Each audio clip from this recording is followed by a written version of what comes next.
को भी प्राप्त होना है। बोल गोविंद भगवान की। 7 ही दिन सुख के हैं, 7 ही दिन दुख के हैं, 7 दिन जीवन के हैं, 7 ही दिन मरण के हैं। 7 दिन इसलिए भी सुनाई है क्योंकि रंग भी 7 ही प्रकार के होते हैं। बोल गोविंद भगवान की। 7 प्रकार के रंग होते हैं। शायद इसलिए भी सोचा होगा कृष्ण जी की कथा है तो शायद भगवान प्रसन्न हो जाए 7 दिन कथा सुनने से, तो 7 दिन रखा। एक संत कहते हैं कि 7 दिन कथा इसलिए रखी है कि सागर भी 7 ही है। बोलो गोविंद भगवान की। परमात्मा अगर सागर में हो तो सागर भी 7 ही कहे गए हैं। इसलिए भी कहा गया कि शायद नदियां भी 7 हैं। गंगा चेव यमुना चेव गोदावरी सरस्वती नर्मदे सिंधु कावेरी।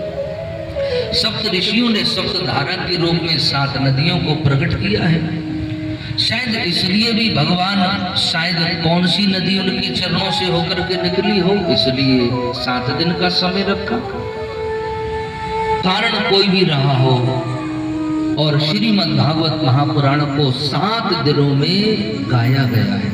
परीक्षित ने 7 दिनों तक नीति नियम से लगातार कथा का श्रवण किया है।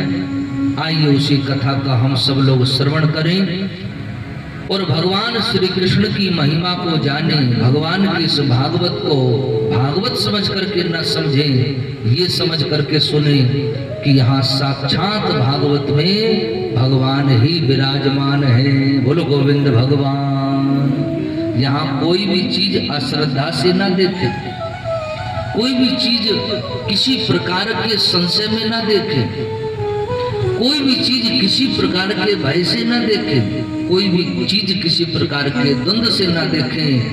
संशय जीवन का जब दूर हो जाए और निर्मल मन से भगवान को सुने तो यहीं पर जीव को वैकुंठ मिल जाता है। बोलो गोविंद भगवान की।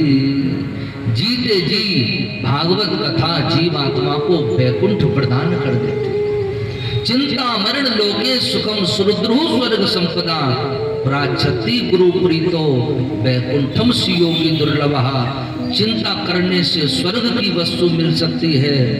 देवताओं के पूजन से ज्यादा कुछ सांसारिक वस्तुएं मिल सकती हैं, लेकिन सदगुरु की कृपा हो, भगवान की कृपा हो और हमारा मन भगवान में लग जाए तो हमें वैकुंठ की प्राप्ति हो सकती है। बोलो गोविंद भगवान। वैकुंठ कहीं आसमान में नहीं है।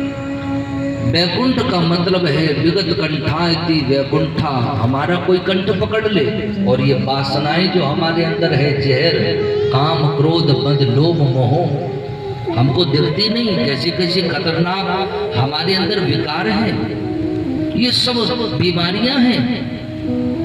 और जब कोई संत कोई गुरु हमारा कंठ पकड़ ले, इन बीमारियों को रोक दे और संसार का जहर हमारे भीतर न जाने दे, समझो वही वैकुंठ है। बोलो गोविंद भगवान।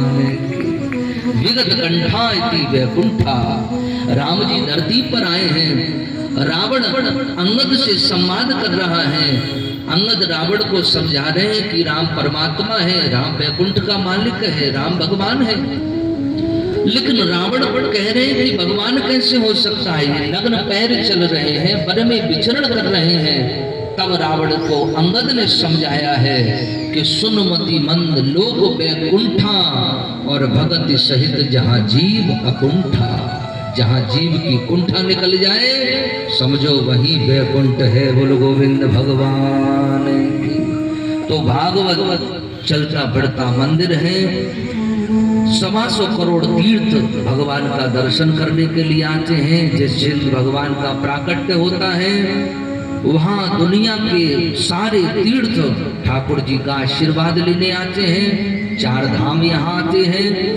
जहाँ जहाँ राम जन्म श्रुति गावही और तीर्थ सकल तहाँ चली आवई। भगवान का दर्शन करके सब कृतार्थ हो जाते हैं, धन्य हो जाते हैं और हम सब पर भगवान की विशेष कृपा होगी। कई लोग कहते हैं उसकी मर्जी से पत्ता नहीं हिलता, हम कैसे आए। उसकी मर्जी से कोई हवन नहीं करा सकते, उसकी मर्जी ना हो तो घर में कोई सत्यनारायण की कथा नहीं करा सकता, उसकी कृपा ना हो तो हम कोई तीर्थ धाम नहीं कर सकते। अब आप ये ईमानदारी से बताएं कि हम कथा में राधे राधे कर रहे हैं, ये किसकी कृपा है? यहाँ हम आकर के बैठ गए हैं, ये किसकी कृपा है? जब उसकी कृपा से पत्ता नहीं हिलता है